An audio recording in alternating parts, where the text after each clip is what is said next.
Hi everyone. For all of those who've worn a uniform in service to Canada, a very significant accomplishment has taken place on Parliament Hill I'd like to tell you about.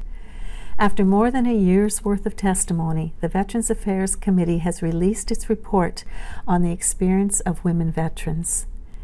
It was unanimous, making practical recommendations with the support of all parties to the Liberal government. It's truly a bittersweet moment for women who have or continue to serve or hope to serve in the future. On the one hand, I hope that this report is the spark that will result in swift and systemic change for future generations of women in our armed forces. I hope it will lead to new and improved services for women who need and require special care.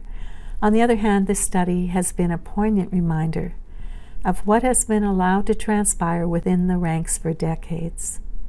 Meeting after meeting, we heard of women whose bodies were permanently damaged by ill-fitting equipment.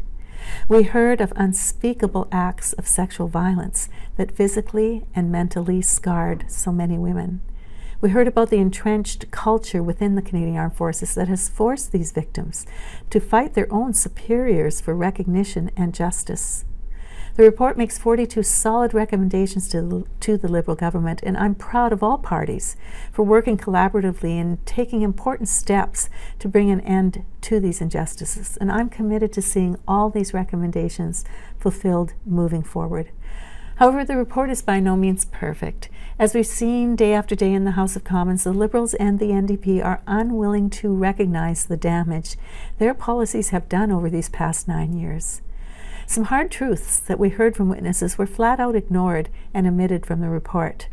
For women in situations of insecure housing, the housing crisis has only made their problem worse. They find themselves more vulnerable to abuse without a stable, safe place to call home.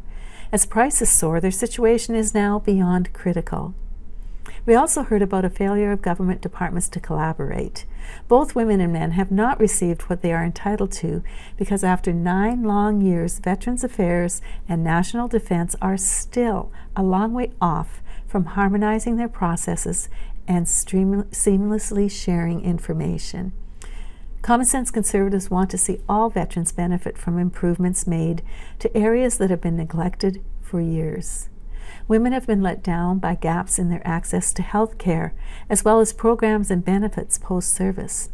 VAC has much to do to improve its tracking and monitoring of service-related injuries, as well as how it communicates changes in its policies to veterans. These women didn't share their stories with the committee just for the publicity or a pat on the back. They have extremely high expectations. The Minister of Veterans Affairs has said that veterans have not shared their stories in vain and that she will ensure that the recommendations are implemented.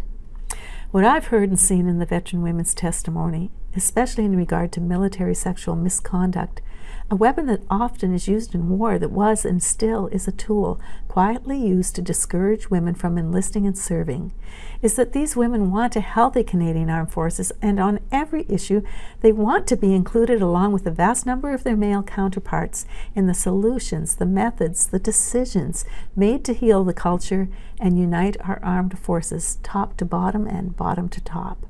I'm in my 9th year of service on the committee, and after dozens of studies and hundreds of recommendations made over the years, as the Auditor General has said, and I'm paraphrasing, no means of analyzing data or changes to policies appear to exist to determine which recommendations have actually been implemented successfully to improve the lives of veterans.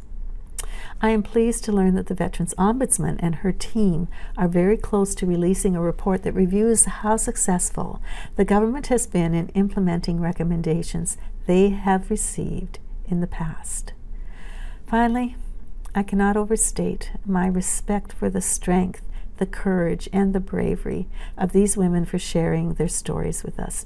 Not only have they been trailblazers for future generations of women in our armed forces, they have spoken out with the hope that future generations of young men and women can serve together with nothing but pride and confidence in each other and in their government.